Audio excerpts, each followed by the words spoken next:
I'm Murray Kaplan. I'm at present the president of Sigma Psi, and I just want to say a few words about what Sigma Psi is. Sigma Psi is the National Honorary Society for Science and Engineering, and that also includes the social sciences. We're the Phi Beta Kappa of science. So you could be nominated if you do a certain amount of research as an undergraduate or graduate student, meet criteria for membership. One to be nominated into the society. That award goes on to your transcript, if you so desire, and one is a member for life, just because it is an honorary society. With membership, of course, one gets a subscription to American Scientist, which carries a lot of interesting articles that are of interest to therefore all parameters of science. That's what I wanted to say about the Sigma Psi, who we are as a National Honor Society, and we run the lectures program, and we also administer award the Caris Award for the Social Sciences and the Zambrano Award for the Hard Sciences at the end of the academic year, and honor those people at a banquet.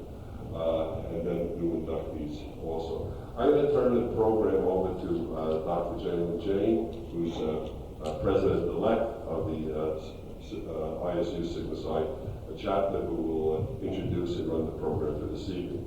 After the program, if you come up to ask the questions, please use the floor mic here, and don't go out for refreshments until we actually break after the I know sometimes we have a lot of students here. As soon as the refreshments come out, leave some cookies for me.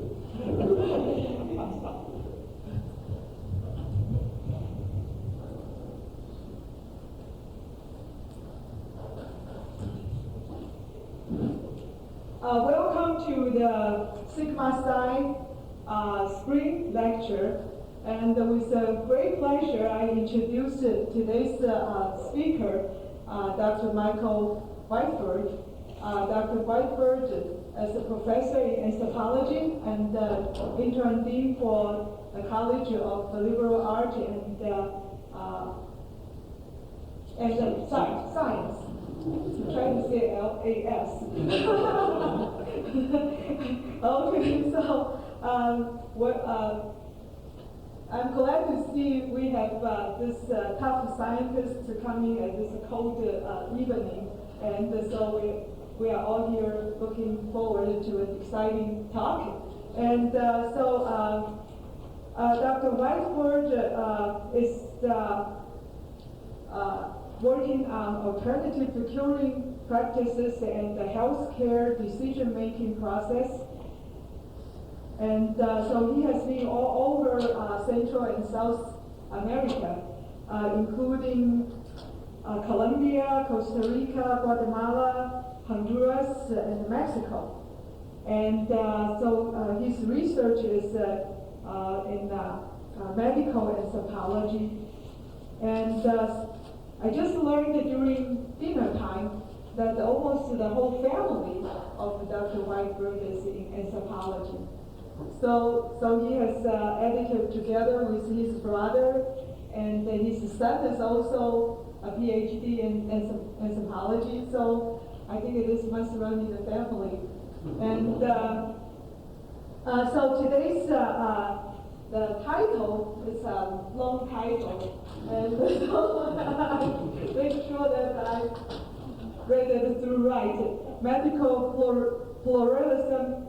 Intracultural differences in illness, etiology, and the patterns of medical choice in Southern Mexico City, some perspectives and observations. Let's welcome Dr. Whiteford.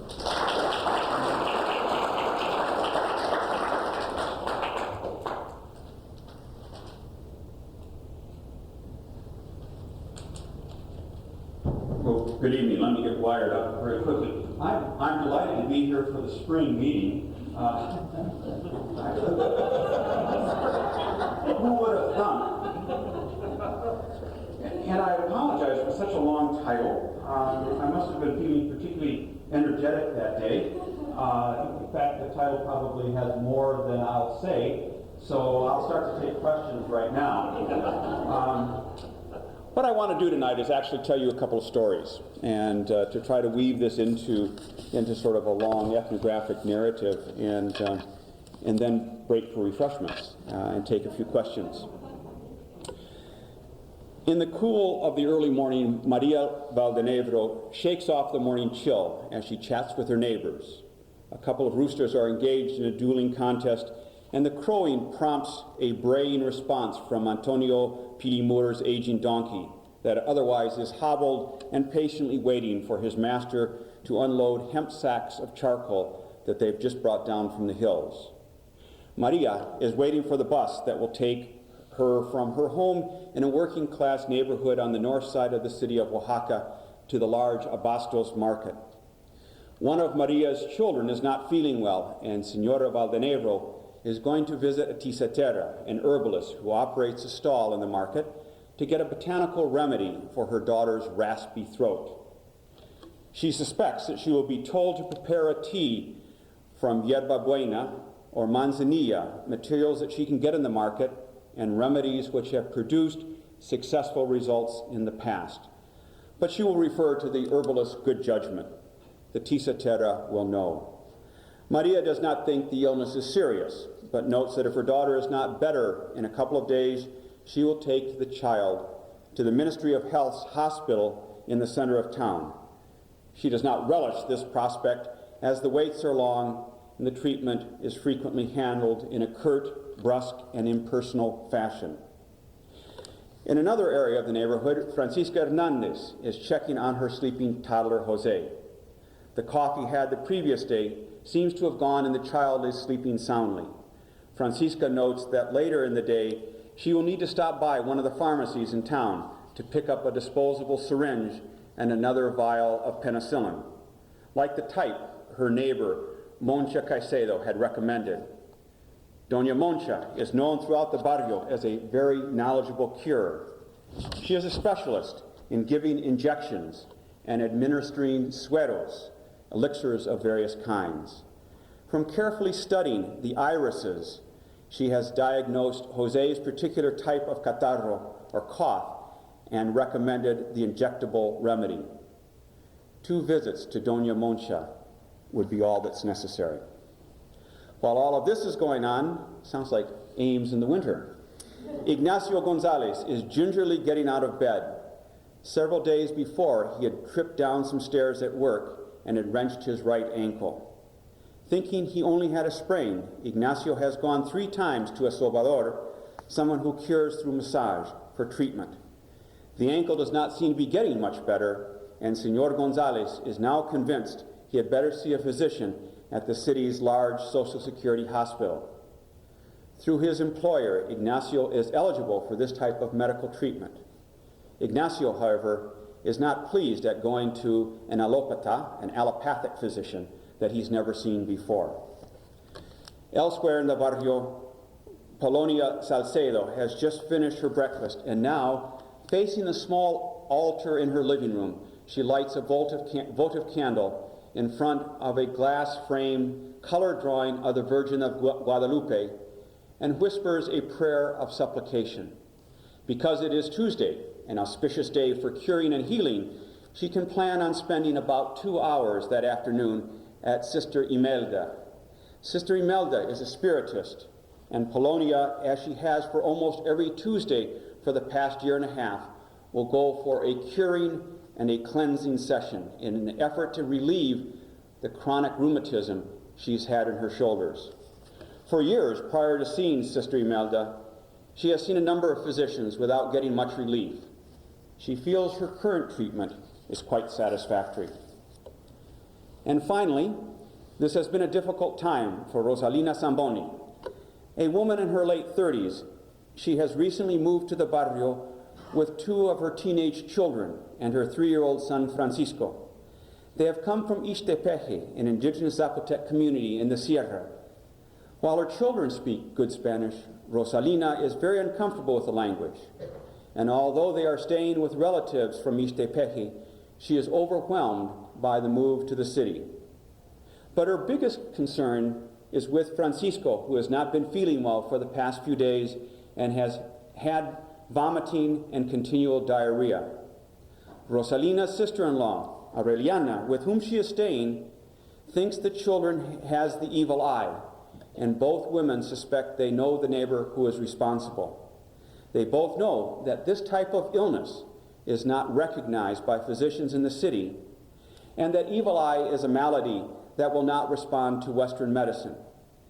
Fortunately, Aureliana has the name of a curandero, a traditional healer or cure, who has an office in the city, and they will visit him that day. The casual observer trying to understand the medical worldview for many working-class Latin Americans would be dazzled not only at the plethora of factors that enter into notions of disease causation, but also at the subtle criteria used in determining which patterns of medical resort people eventually implement. For the outsider, who might believe that the primary causes of most illness can be explained by rubric involving terms like bacteria or viruses, this would paint a picture that would be incomplete and inaccurate. Many of the residents in this barrio associate concepts regarded as part of a Western medical paradigm as existing side by side with beliefs that illnesses are also caused by such thing as fright or susto, which causes the soul to separate from the body and hence results in an illness as the body tries to regain its balance by calling back the soul. Or illnesses that are caused by an imbalance in the metaphorical, not to be confused with the thermal, hot and cold qualities associated with most foods, drinks, or medicines, or qualities associated with emotional state and physical activities. I'll come back to that in a minute. Furthermore, it is not unusual for illnesses to be brought about by such things as problems of interpersonal relationships, the purposeful and unsavory actions of others, or the intercession in one way or another by supernatural forces. Although on the one hand, populations such as the residents of this barrio might have what seems to be an almost unwieldy, complex medical worldview, on the other hand, there is an orderliness and a symmetry to much of what takes place. The purpose of this evening's talk is to describe aspects of the variations in popular medical values and to place this information into some larger cultural framework of ethnomedical beliefs. But let me begin by introducing you to Oaxaca. A number of you in this room have been there, and so the slides that without shame I show you, because I get paid by the Mexican Ministry of Tourism, should be just enough to whet your appetite for a visit there, particularly when we look out and see what surrounds us in this day. It is a gorgeous city, and let me just kind of run us through a few of these things. For those of you whose eyesight is better than mine, there we go. Is that reasonably clear? Okay.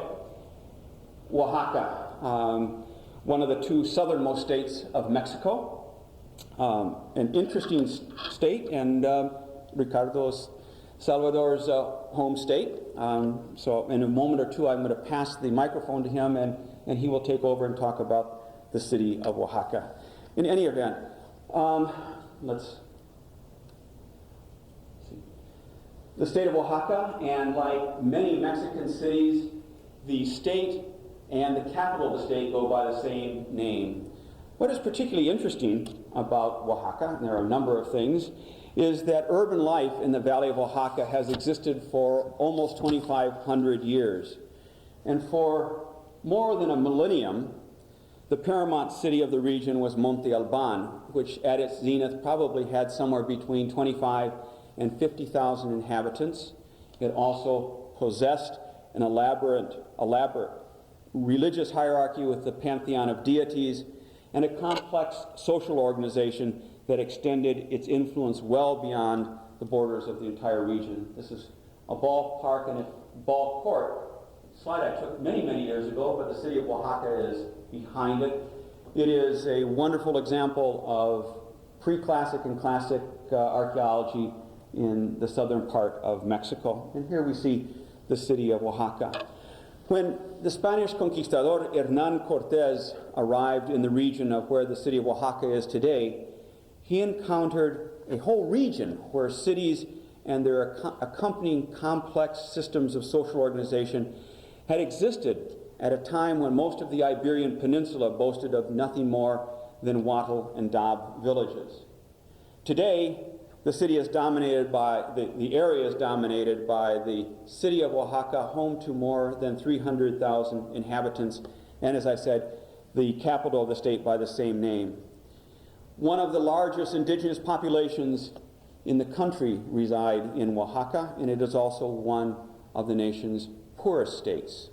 Think about the combination of those two things first.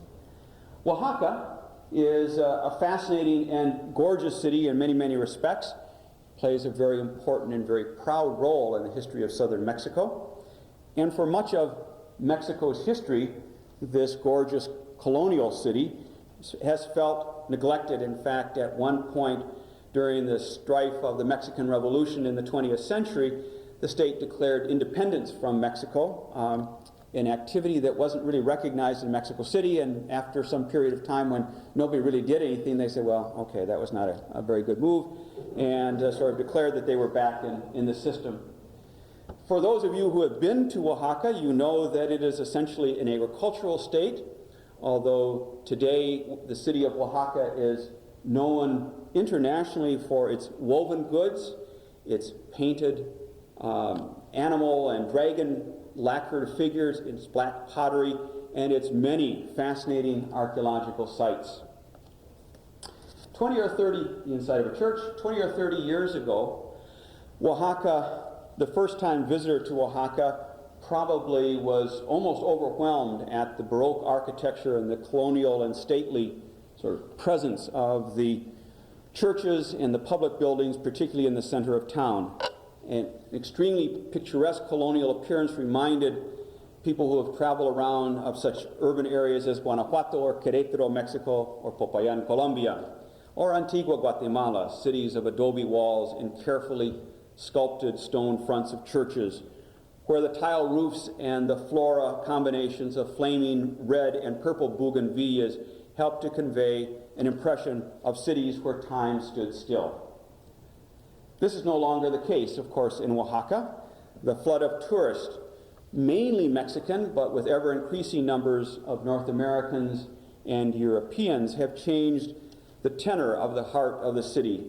No longer is the Central Plaza, basically where I've taken this shot, and here you see it. The Central Plaza, or Zócalo as it is known in Mexico, a quiet area where families ambled slowly around the perimeter of the plaza while the state orchestra played strolling music, or where people enjoyed a quiet evening meal in the center of the city. It is a bustling and booming place right now.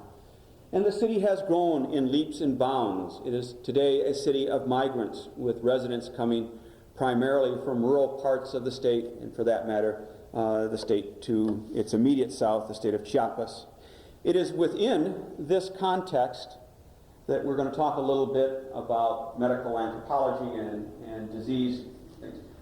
Quickly run through a couple of these slides. I've gotten ahead of myself. This is one of the things that people from the countryside do is when they come in, they spend time dealing with the purchase of items that they can't get in their rural communities and the disposal of items that they have raised, made, grown for the market. They also do things like go to movies, handle business in the state capital, and the like. It is also a place, as I tell my students, if you've spent an awful lot of time in a rural community, and particularly 20 or 30 years ago, before satellite TV and cell telephones, they were pretty quiet places, and one looked at going to the metropolitan area as a time for some entertainment.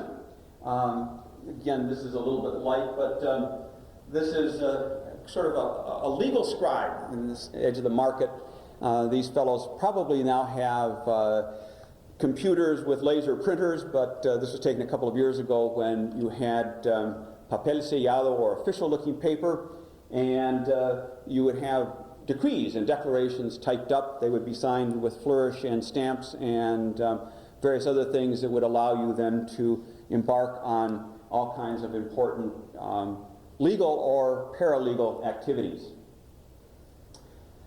This is one of a tisetera, an herbalist, one of the kind of fancy shops in the Juarez market. You can buy all kinds of things to cure you. I think we have a picture of some birds, feathers. There are also Chinese herbs and so forth that have been brought in for cures. But much of the actual herbs and spices and other medical things are sold in small stands like this one. This is actually a woman from the community of Yalalag, a community that used to be known for raising all kinds of chile peppers. And if it were a little bit darker here, you would see that the variation from the range of colors. Or one of my acquaintances who simply picked these fruit from trees in his yard and came in when they were sold. He got on a bus to go home. A little more familiar type of scene of herbs and other types of medicinal remedies that you would walk up and explain what's going on to this woman, and she would make certain types of recommendations. And as someone always interested in the dulces and the sweets of Latin America, where one's sweet tooth can finally be satisfied, the cakes and cookies and sweets of one type or another to be sold. A younger anthropologist. I was also in really good shape, doing a lot of running. But there's my shameless quick set of slides as a faster version from what we're going to talk about. But let me go backwards for a moment to help frame the discussion for the rest of the evening here and talk a little bit about anthropology's interest in and fascination with Latin American traditional medicine or ethnomedicine.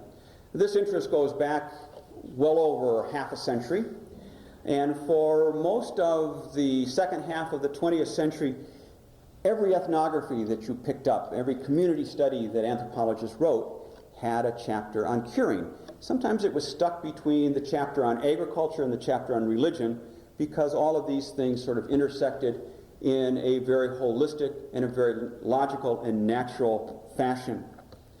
So all of us as young anthropologists in one way or another became interested as part of our anthropological training in the role that curing plays in worldview, the way curing plays in interpersonal relationships, as well as how religion and curing fit together very nicely. So this set of themes would weave their way through descriptions of everything from agricultural practices to food preparation, to consumption patterns, and certainly to such things as social organization. Similarly, any examination of religious practices and beliefs were imbued with how the supernatural could be listed, or enlisted as it were, to keep the body and soul healthy. By the early 1960s, several distinct avenues of ethnomedical inquiry began to take shape. And perhaps no single traditional medical anthropology subject has produced as many articles and as much discussion as the study of humoral medicine, often referred to as the hot-cold syndrome. To understand humoral medicine, one needs to appreciate the fact that in many rural areas in Latin America, the classification of foods were put into metaphorical qualities of hot or cold, or sometimes neutral. And the origins of this belief system are said to date back to the time of Hippocrates, but its basic tenets are similar to concepts found in Indian Ayurvedic medicine, in traditional Confucian medicines from China, and the concepts that are in play in much of rural Latin America certainly have their origin in the medical systems that were brought over by the Spanish and the Portuguese conquistadores in the 15th and the 16th century. What is really important to know is that the concepts of hot and cold have not remained static, but they have been very, very good at incorporating new illnesses and as well as new remedies, so that over-the-counter remedies, pharmaceutical drugs that most of us feel we need to get a prescription to have all worked their way into the system of hot and cold beliefs. In a nutshell, the system of humoral medicine works through the principle of opposites. As I said, all foods are felt to have innate metaphorical qualities, properties that individuals learn as part of their cultural experience.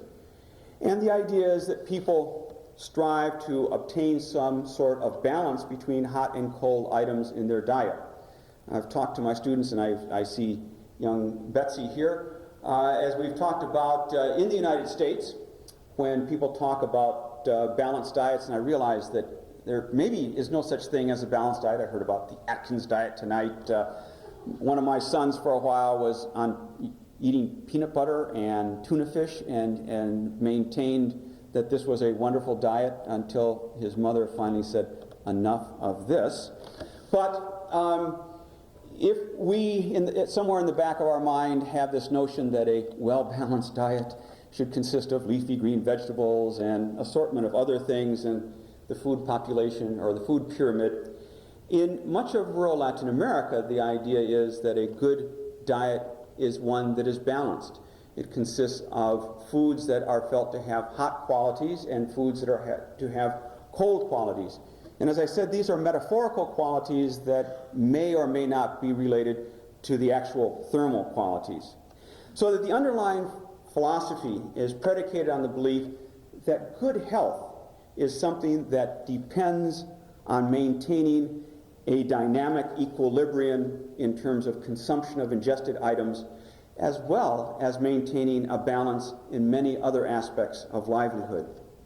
Emotional and physical activities also have their hot or cold properties. Similarly, when illnesses are assigned a quality, as their antidotes are as well, including, as I mentioned, many over-the-counter remedies, as well as more powerful spectrum drugs such as penicillins, tetracyclines, amoxicillins, and the like. Once the properties of an illness have been defined, the rule of the principle of opposites applies, regardless of whether you use botanical or pharmaceutically derived remedies. Thus, when somebody in Margarita Lopez's family has indigestion or empacho, the English word I've been told is surfeit. Raise your hand if you know about surfeit, one of the not terribly commonly used terms. But empacho, Ricardo, can you tell us what empacho is? Well, basically just eating yourself into a stupor. You've eaten yourself into a stupor. Yeah, it is the bloated indigestion. It is, remember the days of the Alka-Seltzer commercials and they said, I've eaten so much I can't take another step, where you feel like, well, kind of like I do after a good meal at Aunt Maud's. And the idea is that literally a ball of food has become stuck to your insides, okay? This is felt to have a very hot quality. Empacho has a hot quality. So, medical anthropology quiz 101. If the illness has a hot quality, what should the remedy be? Okay, you've all passed. The quiz for the day is now over. Pick up your slip and get an A on the way out. Yes, the treatment therefore should draw upon herbal remedies that are felt to have cold or cooling qualities, and over-the-counter remedies that are felt to possess cold qualities will work too. One of these favorites is Alka-Seltzer, and so it is always with a bit of amusement that in restaurants in many Latin American cities, right next to the cash register, next to the mints, there are dispensers of the small envelopes of Alka-Seltzer. You can never leave home without it.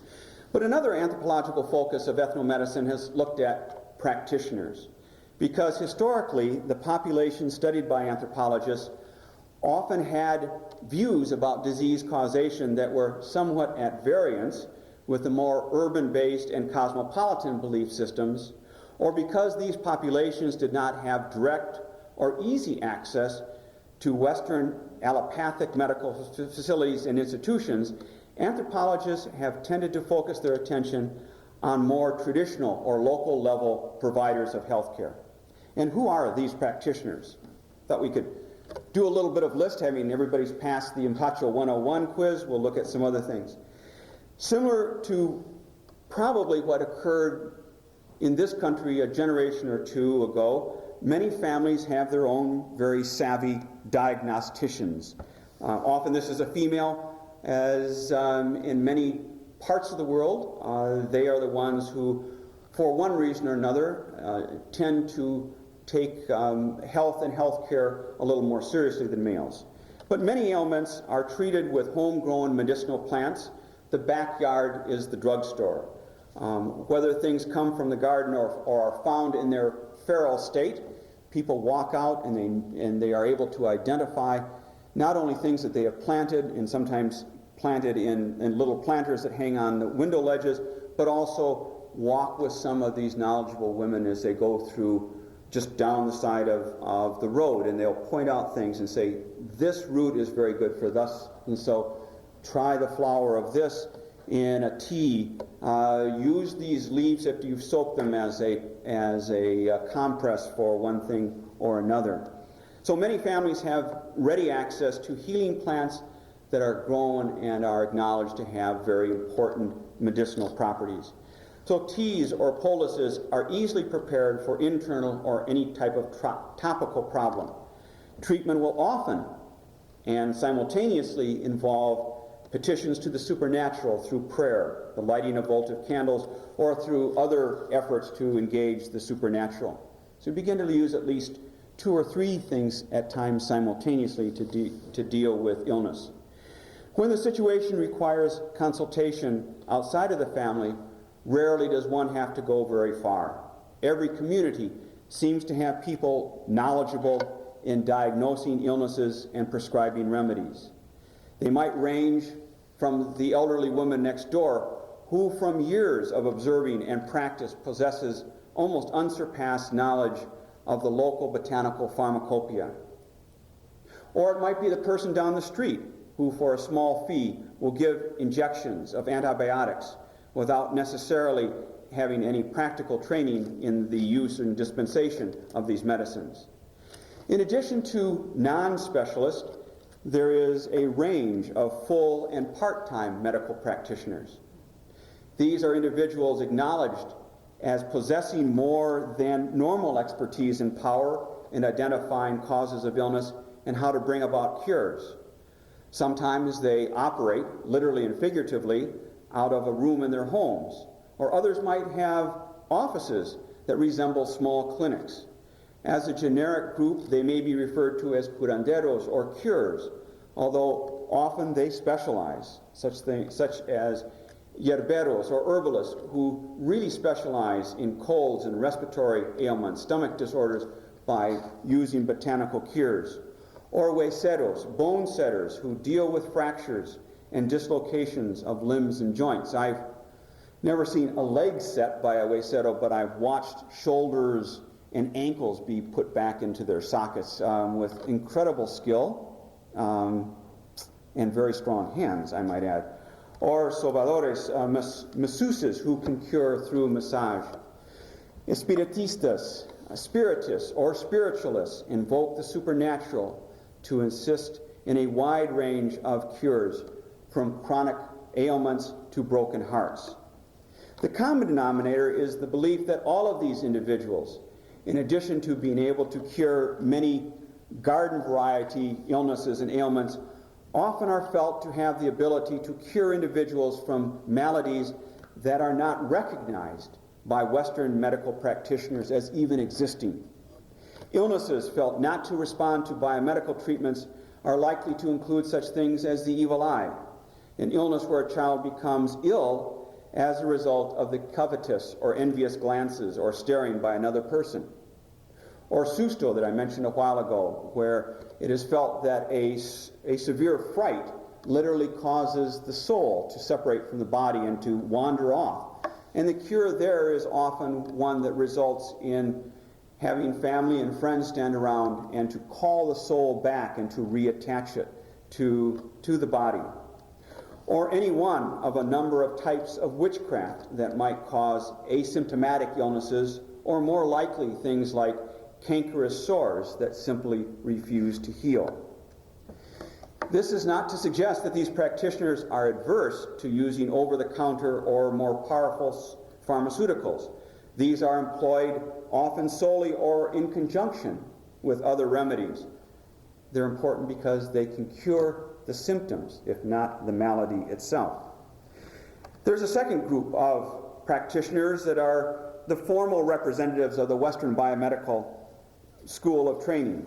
These include allopathic physicians, and in much of Latin America, the term that we use for MDs, Leo, would be allopatas, allopathic physicians. Allopathic physicians, nurses, and auxiliary healthcare providers, all of whom share a common medical worldview. And as representatives of the dominant and official conveyors of healthcare, they are almost always recognized as carriers of considerable knowledge, as well as individuals who have access to a wide range of very important tools and techniques for curing. These individuals and what they represent actually fit very nicely in the range of options for curing that most feel are available to them. A final word about practitioners who seem to straddle both sides of the world.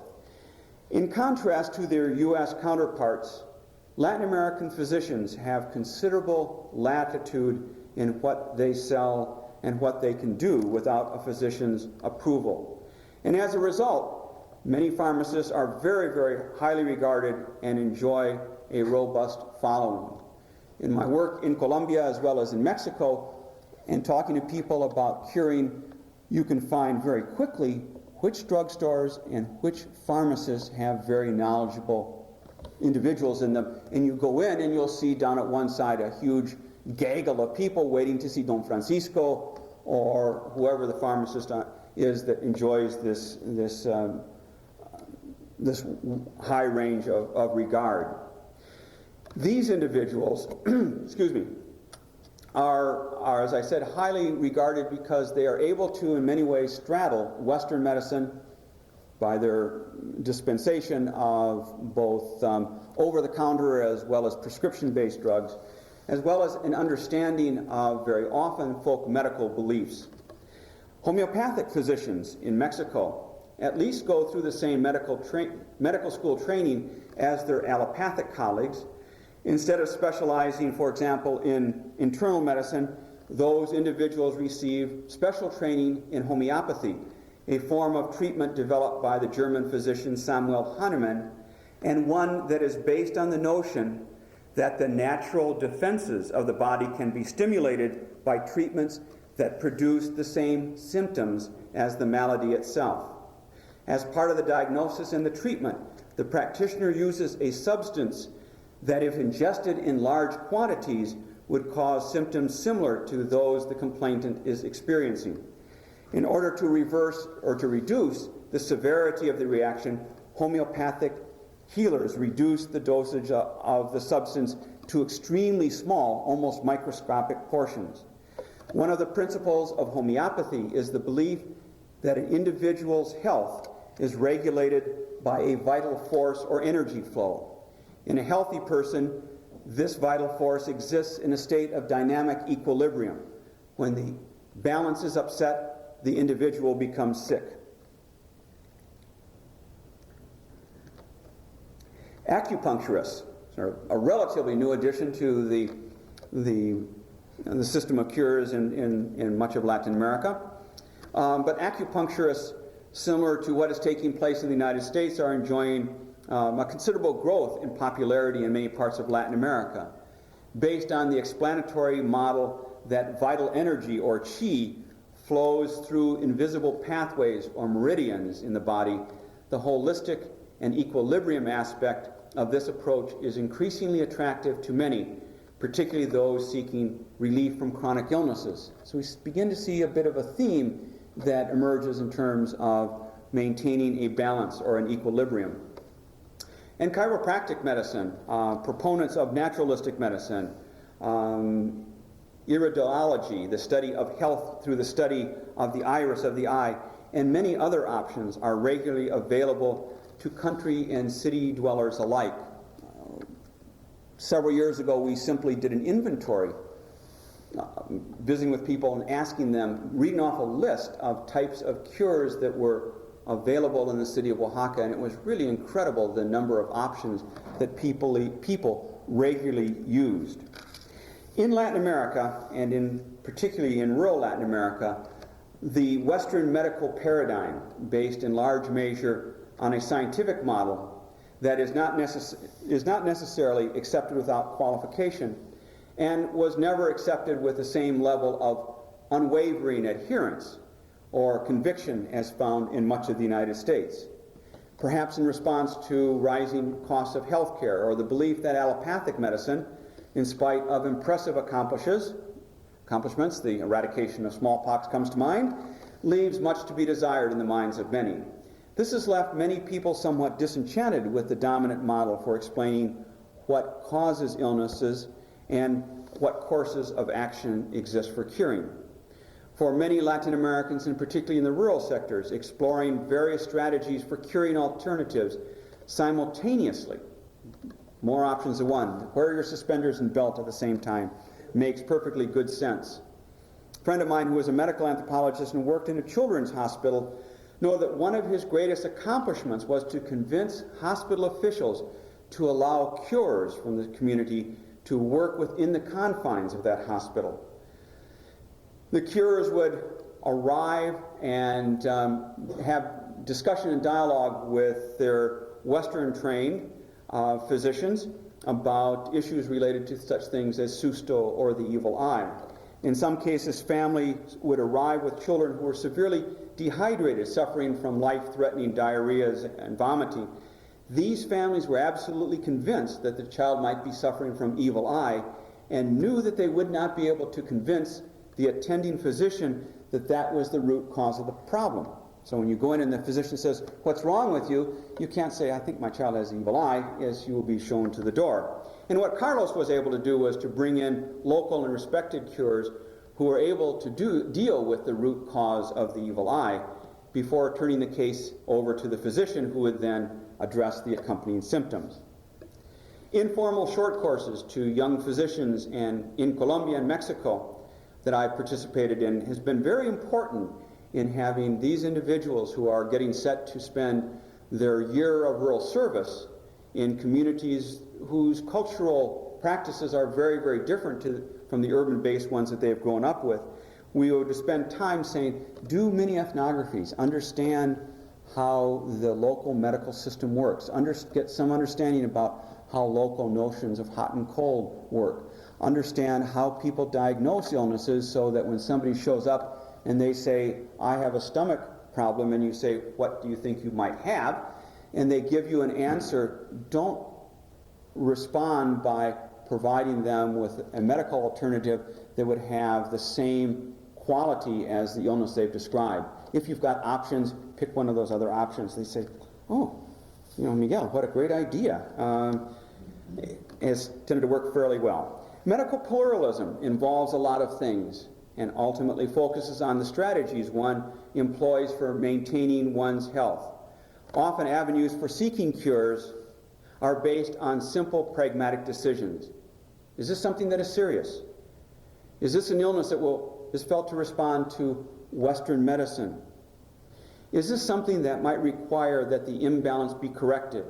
After all, one should make sure that the balance in life takes place in all ways, in diet and in behavior. In all things, life, after all, depends on maintaining the state of a dynamic and healthy equilibrium. Thank you very much.